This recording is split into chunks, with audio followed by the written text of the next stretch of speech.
Assalamualaikum warahmatullahi wabarakatuh. Perkenalkan, nama saya Salsabina. Nama saya Nengpiona Rosalisna. Perkenalkan, nama saya Yanyan Sopian dari kelompok 8. Ini saya akan menjelaskan materi etika penulisan dan pengutipan. Yang pertama adalah pengertian. Etika berasal dari bahasa Yunani ethos dan menurut istilah memiliki makna kebiasaan dan peraturan perilaku yang berlaku dalam masyarakat atau suatu konsep yang mengarah pada perilaku yang baik dan pantas. Etika dalam konteks filsafat memiliki nilai moralitas sehingga etika juga disebut dengan filsafat moral. Dalam ranah penulisan, etika itu lebih menunjuk kepada prinsip-prinsip etis yang diterapkan dalam penulisan. Jadi, etika penulis merupakan seperangkat norma atau kaidah yang harus diperhatikan oleh seorang penulis. Norma ini berkaitan dengan pengutipan dan perujukan, perizinan terhadap bahan yang digunakan, dan penyebutan sumber data atau informasi. Menulis memerlukan etika karena tulisan merupakan media untuk mengkomunikasikan gagasan kepada orang lain. Dalam penulisan karya ilmiah, penulis harus secara jujur menyebutkan rujukan terhadap bahan atau pikiran yang diambil dari sumber lain. Kemudian yang kedua adalah sifat etika penulisan ilmiah. Di sini ada 5. Yang pertama adalah kejujuran atau honesty. Yang kedua ada bebas dari plagiarisme. Plagiarisme di sini itu adalah penjiplakan atau pengambilan karangan, pendapat dan sebagainya dari orang lain dan menjadikannya seolah karangan dan pendapat sendiri. Dan yang ketiga itu menjunjung hak cipta. Keempat ada keabsahan atau validity. Kelima itu ada keterandalan atau reliability, accuracy, and consistency. Kemudian yang C itu ada kode etik penulis. Di sini ada 11. Jadi sebelum penulis akan melakukan penerbitan atau penyebarluasan tulisan, mereka itu harus memperhatikan 11 etika ini. Yang pertama, harus menjaga kebenaran hakiki tulisan sehingga tidak menyesatkan orang lain. Kedua, mengupayakan tulisan yang disajikan tepat, singkat, dan jelas. Ketiga, penulis hendaknya mempertimbangkan peran editor naskah. Keempat, format penulisan harus sesuai dengan format yang telah dibakukan. Kelima, penulis tanggap dan menerima saran yang diberikan pihak editor naskah. Keenam, penulis harus jujur terhadap hasil penelitian, jadi tidak boleh menutupi kelemahan atau melebih-lebihkan hasil penelitiannya. Yang ketujuh, penulis berkewajiban menjunjung tinggi hak, pendapat, ataupun pertemuan orang lain, sehingga menjauhi perbuatan tercela seperti pencurian ide atau plagiat. Dan yang kedelapan, jika penulis mengutip pernyataan atau pendapat orang lain, penulis itu harus menyebutkan sumbernya. Kesembilan, penulis menyadari sepenuhnya penyerahan hak penerbitan hanya dilakukan pada satu penerbit. Kesepuluh, penulis bertanggung jawab terhadap semua kesalahan isi terbitan. Dan yang terakhir, untuk kepentingan umum, penulis berkewajiban merevisi atau mempersiapkan edisi terbaru jika diminta penerbit. Saya akan membahas tentang pengutipan. Pengutipan adalah pinjaman sebuah kalimat ataupun pendapat dari seseorang, pengarang ataupun ucapan dari seseorang yang terkenal, baik terdapat dalam buku-buku maupun majalah ataupun surat kabar. Kutipan juga dapat diambil dari sumber lisan, yaitu ucapan lisan seperti pidato ataupun diskusi. Penulis cukup mengutip pendapat yang dianggap benar dengan menyebut di mana pendapat itu dibaca atau didengarkan, sehingga pembaca dapat mencocokkan kutipan itu dengan sumber aslinya. Fungsi kutipan yang ke-1 menunjukkan kualitas ilmiah yang lebih tinggi, yang kedua menunjukkan kecermatan yang lebih akurat, yang ketiga memudahkan penilaian penggunaan sumber dana, yang keempat memudahkan pembedaan data pustaka dan ketergantungan tambahan. Yang kelima, mencegah pengulangan penulisan data pustaka. Yang keenam, meningkatkan estetik penulisan. Yang ketujuh, memudahkan meninjau kembali penggunaan referensi. Jenis-jenis kutipan, ada kutipan langsung, ada kutipan tidak langsung. Apa itu kutipan langsung? Kutipan langsung ialah kutipan yang sama persis dengan teks aslinya. Tidak boleh ada perubahan. Kalau ada hal yang dinilai salah atau merugikan, kita beri tanda shich, yang artinya kita sekedar mengutip sesuai dengan aslinya dan tidak bertanggung jawab atas kesalahan itu. Demikian juga kalau kita menyesuaikan ejaan, memberi huruf kapital, garis bawah, ataupun huruf miring, kita perlu menjelaskan hal tersebut dari 4 baris. Yang ke-1, karena kutipan kurang dari 4 baris, maka kutipan ditulis satu alinea dengan teks. Yang kedua, untuk membedakan dengan teks, penulis kutipan hendaknya diberi tanda petik.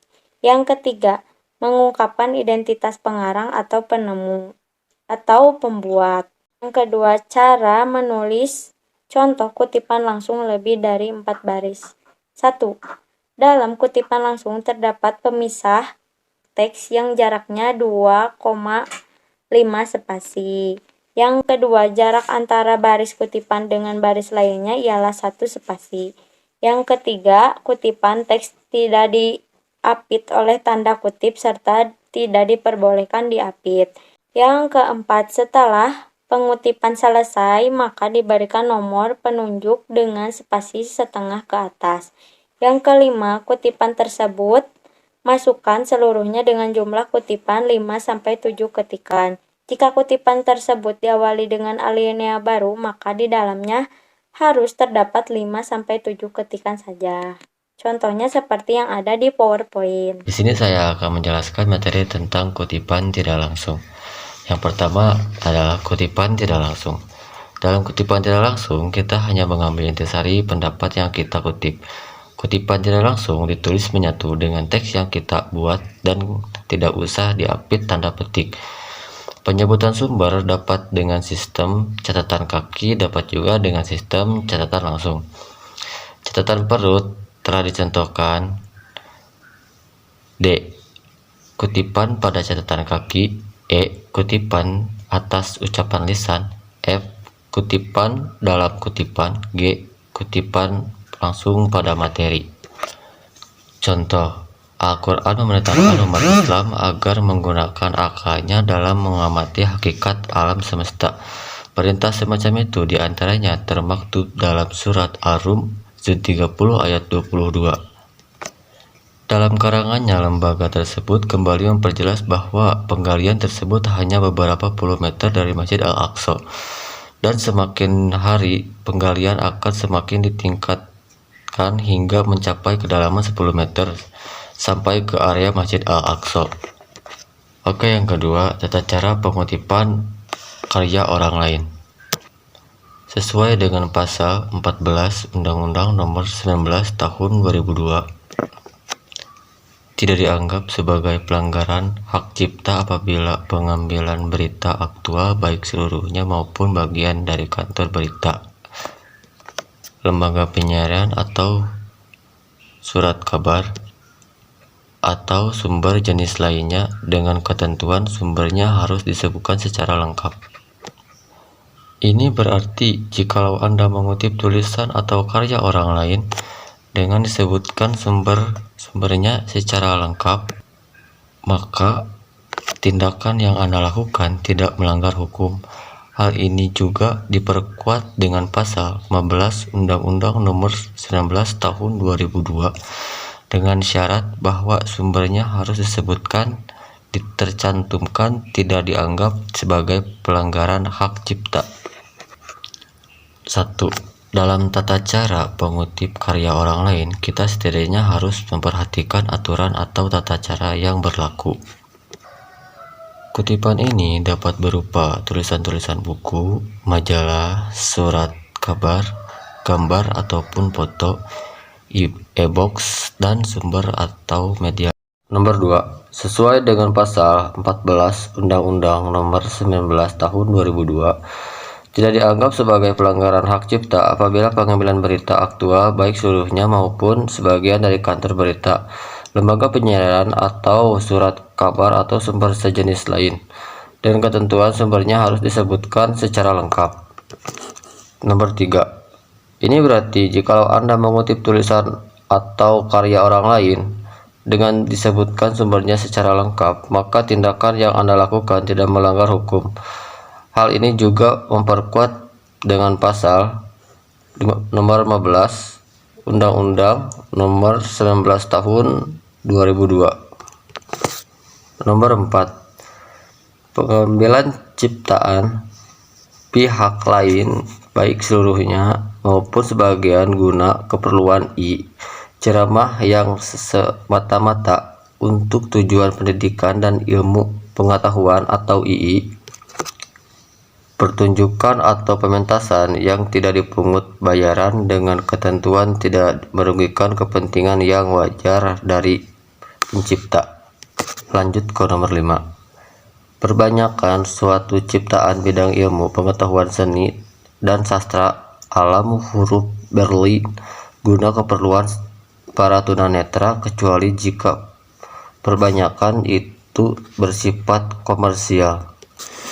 Lanjut ke nomor 6. Perbanyakan suatu ciptaan selain program komputer secara terbatas dengan cara atau alat apapun atau proses yang serupa oleh perpustakaan umum, lembaga ilmu pengetahuan atau pendidikan, dan pusat dokumentasi yang non-komersial semata-mata untuk keperluan aktivitasnya. Lanjut ke nomor 7. Perubahan yang dilakukan berdasarkan pertimbangan pelaksanaan teknis atas karya arsitektur seperti ciptaan bangunan.